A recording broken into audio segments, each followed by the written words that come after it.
Welcome to black and white digital media. Politician ramp walk ఇండియాలో నయా trend. అదేంటి, models కదా ర్యాంప్ వాక్ చేస్తారు అనుకుంటున్నారా? కాలం మారిపోయింది. మనము మారాలి అనుకున్న పొలిటీషియన్లు న్యూ ట్రెండ్ను క్రియేట్ చేశారు. 4 గోళ్ల మధ్య కొద్ది మంది మధ్య జరిగే ర్యాంప్ వాక్లతో ఏం మజా ఉంటుందనుకున్నా మన రాజకీయ నాయకులు వేలు లక్షల మంది ప్రజల మధ్య ర్యాంప్ వాక్ చేస్తున్నారు. షేక్ హ్యాండ్లు ఇస్తున్నారు, చేతులు ఊపుతున్నారు, గాల్లోనే ముద్దులు పెట్టేస్తున్నారు. ఇప్పుడు ఏ ఎన్నికల సభ చూసినా ర్యాంప్ వాక్ కంపల్సరీ అయిపోయింది. రాజకీయ నాయకుల సభలు ఎప్పుడూ డి ఆఖరిలో ఉండే వేదికలపై జరుగుతూ ఉంటాయి కదా. సెక్యూరిటీ కోసం డి సర్కిల్ ఏర్పాటు చేస్తూ ఉంటారు. అయితే లక్షలాది మంది జనం తరలివస్తే చాలా దూరంలో ఉండే తమ అభిమాన నాయకుని చూడడం కాస్త ఇబ్బందే.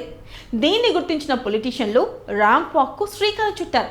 డయాస్కు ముందు చాలా పొడవుగా ఉండేలా ప్రత్యేక ఏర్పాటు చేస్తూ ఉంటారు. తివాచీ పరిచిన ర్యాంప్పై తమ అభిమాన నాయకుడు నడుస్తుంటే చూసి తరించాలనుకునే వారి ఆనందం చెబితే కాదు, వారి మొహాన్ని చూస్తే తెలుస్తుంది. అయితే పొలిటీషియన్ల ర్యాంప్ వాక్ కల్చర్ను తమిళనాడు సీఎం స్టాలిన్ ఇండియాకు పరిచయం చేశారు. బెంగాల్ పొలిటీషియన్లు కూడా ర్యాంప్ వాక్ మొదలుపెట్టారు. టీఎంసీ అధినేత్రి మమతా బెనర్జీ మొన్న కలకత్తా బి గ్రేడ్ పరేడ్ గ్రౌండ్లో జనగర్జ్ ర్యాలీలో ర్యాంప్ వాక్ చేశారు. తన ప్రసంగం పూర్తి కాగానే టీఎంసీ లోక్సభ అభ్యర్థులు 42 మందితో కలిసి ర్యాంప్ పై నడిచారు. ఆ తర్వాత చంద్రబాబు నాయుడు, పవన్ కళ్యాణ్ కంటిన్యూ చేశారు. ఏమైందో ఏమో కానీ వాళ్ళిద్దరూ కొంతకాలం ర్యాంప్ పై నడవడం మానేశారు. ఏపీ సీఎం జగన్మోహన్ రెడ్డి సిద్ధం సభల ద్వారా మళ్ళీ ర్యాంప్ వాక్ రాజకీయాలను మళ్ళీ వెలుగులోకి తెచ్చారు.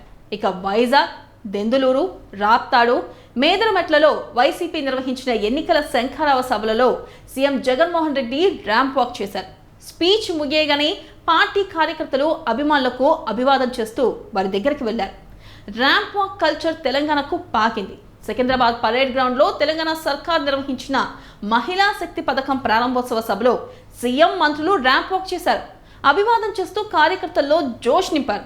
మాజీ సీఎం కేసీఆర్ కరీంనగర్లో నిర్వహించిన కరీంనగర్ కథనబేరీ సభలో కూడా కేసీఆర్ ర్యాంప్ వాక్ చేశారు.